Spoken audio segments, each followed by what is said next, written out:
Hello everyone, welcome back to the channel. I hope you're well. Happy New Year.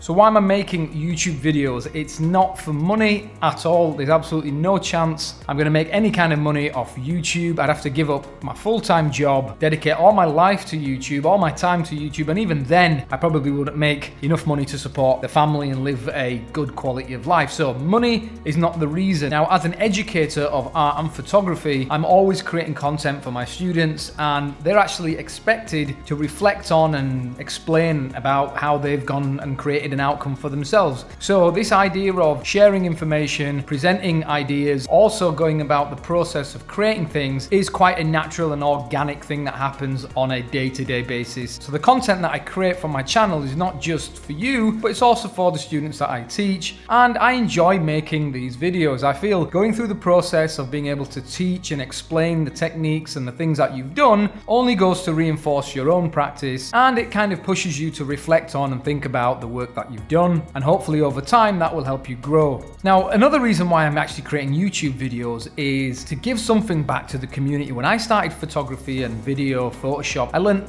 so much stuff from the internet, from free content, people that were generous and they were putting that information out there, and it was absolutely priceless. I was able to watch a video, apply, reflect, come back, do it again, and keep developing. And even to this day, I still watch lots of videos by many different YouTubers whose work I admire, and I'm always trying to learn. So this is another opportunity for me to give something back, and it seems like these people that are following the channel appreciate the content, and there's always going to be people who are not happy or they're ungrateful about what somebody's done for free, and that's just always going to be the case. But that doesn't matter, because at the end of the day I'm producing content that I find useful, my students find useful, and hopefully a lot of you also find useful. Now 2020 is going to bring more behind the shot videos where I explain lighting setups and kind of thought processes behind actually a photo shoot. I suggest you hit the playlist down below. There's quite a few videos now, and we'll keep adding to those as the year progresses. I'm also going to be creating a lot more behind the scenes videos of video productions that I've done or that I'm going to be doing, planning, going through the actual production day, all the way through to the editing, the grading, and then the final output, because I've got quite a lot of videos that I want to actually produce this year, personal projects and client-based work, and I want to bring you along for the journey using new equipment, trying out new techniques, new background setups, new ways of lighting, locations, etc. And I'm never afraid to try something new, because I know with risk comes reward, and either way it's always going to be a learning experience. We're going to continue with retouching and editing tutorials. I've got a lot of equipment that I could review, and I will do those occasionally here and there. I have in the past reviewed lenses and cameras, but these are all pieces of equipment that I've used for a long period of time. I haven't ever been, and I don't really want to be, one of those photographers or videographers that literally all they do is review gear.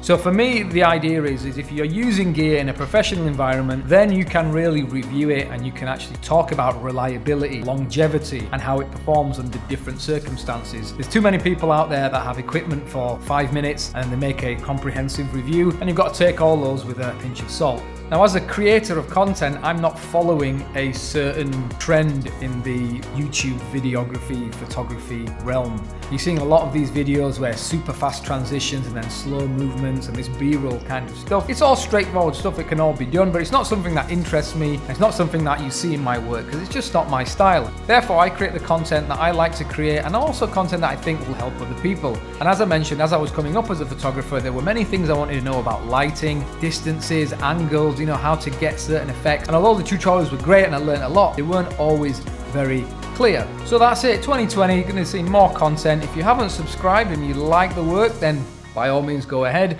If you want to follow me on Instagram, all of the links and so forth can be found at the bottom of this video. Thank you for my regular subscribers and followers. Have a great day.